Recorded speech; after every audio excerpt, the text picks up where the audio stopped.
Welcome to steno dictation. अगर आप इस चैनल पर नए हैं तो चैनल को सब्सक्राइब करें और बेल आइकन ज़रूर दबाएं। डिक्टेशन 5 सेकंड बाद शुरू होगा।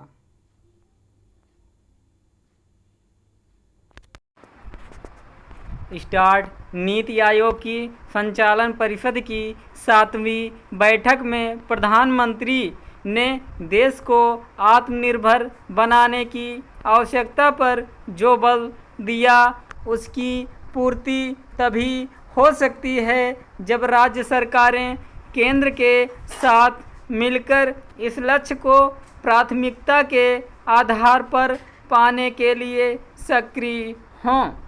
यह सही है कि पिछले कुछ समय से राज्य सरकारें विभिन्न क्षेत्रों में स्वस्थ प्रतिस्पर्धा कर रही हैं, लेकिन इस पर और काम किए जाने की आवश्यकता है। राज्य सरकारें और केंद्र शासित प्रदेशों को एक दूसरे की योजनाओं को अपनाने और उनसे सीख लेने का काम करना चाहिए जो प्रभावी सिद्ध हुई हैं अथवा जिनसे आर्थिक विकास एवं जन कल्याण को बल मिला है। यह सब करते हुए उन्हें उन लोकलुभावन योजनाओं से बचना भी होगा जिन्हें मुक्तखोरी की राजनीति की संज्ञा दी जाती है और जिनके चलते कई राज्यों का बजट घाटा बढ़ता जा रहा है।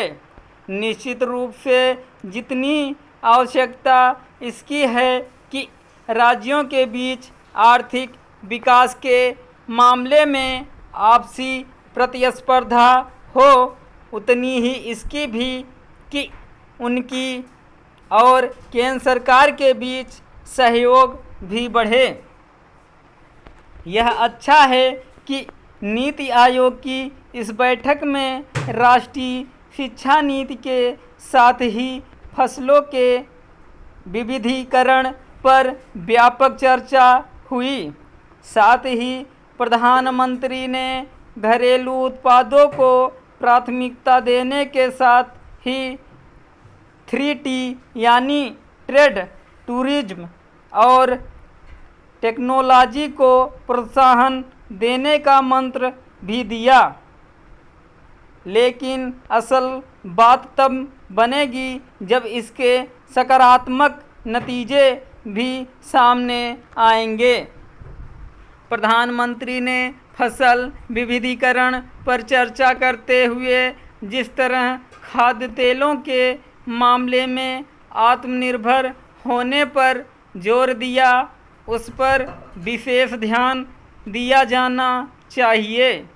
जिस प्रकार दलहन के मामले में देश आत्मनिर्भर होने के करीब है, उसी तरह तिलहन के मामले में भी आत्मनिर्भरता का लक्ष्य यथाशीघ्र हासिल करने के प्रयत्न होने चाहिए।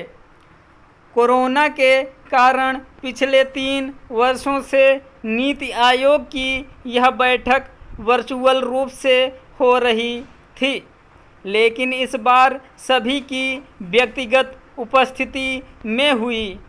यह दुर्भाग्यपूर्ण रहा कि बिहार के मुख्यमंत्री नीतीश कुमार और तेलंगाना के मुख्यमंत्री के चंद्रशेखर राव ने इससे दूरी बनाना बेहतर समझा।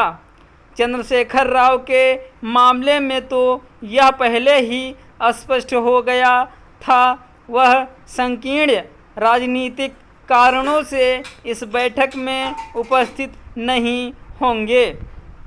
लेकिन नीतीश कुमार की अनुपस्थिति का कारण समझना कठिन है, इसलिए और भी क्योंकि जिस समय दिल्ली में नीति आयोग की बैठक हो रही थी, लगभग उसी समय वह पटना में आयोजित एक कार्यक्रम में भाग ले रहे थे।